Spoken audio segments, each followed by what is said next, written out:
السلام عليكم ورحمة الله وبركاته، يا رب جميعا تكونوا بخير. النهاردة هنعمل مع بعض كوكيز بالبرتقال. اي حد ممكن يعملها وهيحس بالانجاز انه عمل حاجة حلوة. وصفة النهاردة محتاجة بس مننا شوية مقادير قليلة جدا. قبل ما نبدأ الفيديو، لو انتوا اول مرة تشوفوني ما تنسوش تعملوا لايك وتشتركوا في القناة وتفعلوا زر الجرس عشان يوصل لكم اشعارات لما انزل وصفات جديدة. يلا بينا نبدأ.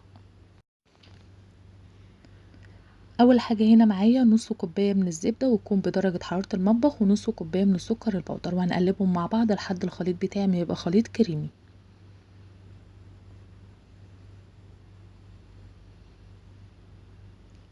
بالشكل دوت زي ما انتوا شايفين. بعد كده هنزل بحباية من البيض وتكون بدرجة حرارة المطبخ ونقلبها مع المقادير بتاعتي.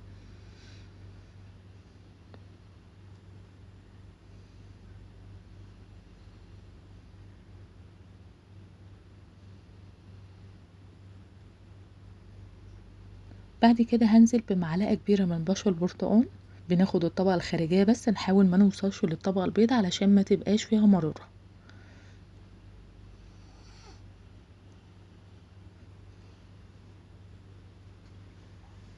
زي ما انتوا شايفين بالشكل دوت. بعد كده هنزل بربع كوباية من عصير البرتقال الفريش وهنقلبه مع المقادير بتاعتي.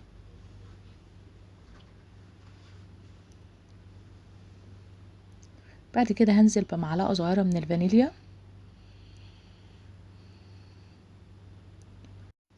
وهنا معايا 3 كوبايات الا ربع من الدقيق، ويكون دقيق جميع الاستعمالات، ونزلت عليهم بمعلقه صغيره من البيكنج باودر. وهنقلب المقادير بتاعتي مع بعض. احنا ما بنعجنش، احنا بس بنلم المقادير مع بعض.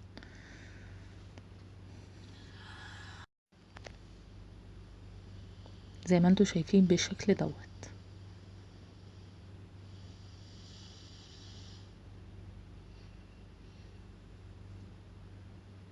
هنا العجينه بتاعتي بقت متماسكه. هنا بقى معايا صينيه فرشاها ورق من الزبده، وهبتدي اخد قطعه من العجينه واشكلها على شكل كوره، يعني قد حجم الليمونه الصغيره زي ما انتوا شايفين بالشكل دوت. طبعا بقى في الخطوه ديت هنكون مسخنين الفرن كويس على درجه حراره 180 قبل ما ندخل الصينيه بتاعتنا. مده التسويه معاكي هتقعد معاكي من 15 ل 20 دقيقه، ده بيرجع حسب الفرن بتاعك. هنا هندخلها الفرن بتاعنا، وهنا بعد ما طلعت بالشكل دوت زي ما انتوا شايفين هنسيبها تبرد تماما قبل ما نحركها من الصينيه. وهنا بعد ما بردت معايا، هنا كان عندي شوكولاته يعني تقريبا 60 جرام، دوبتها في الميكرويف شوكولاته بالحليب، وابتديت ان انا انزل بقطع الكوكيز بتاعتي بالشوكولاته بالشكل دوت زي ما انتوا شايفين.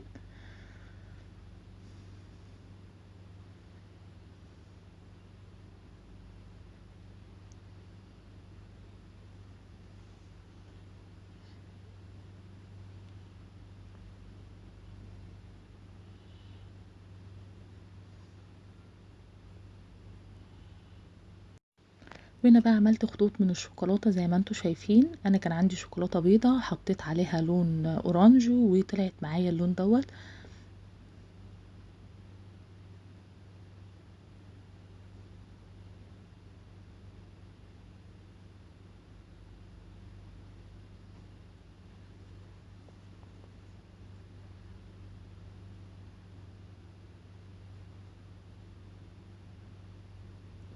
وده الشكل النهائي. شكلها حلو جدا وطعمها احلى كمان.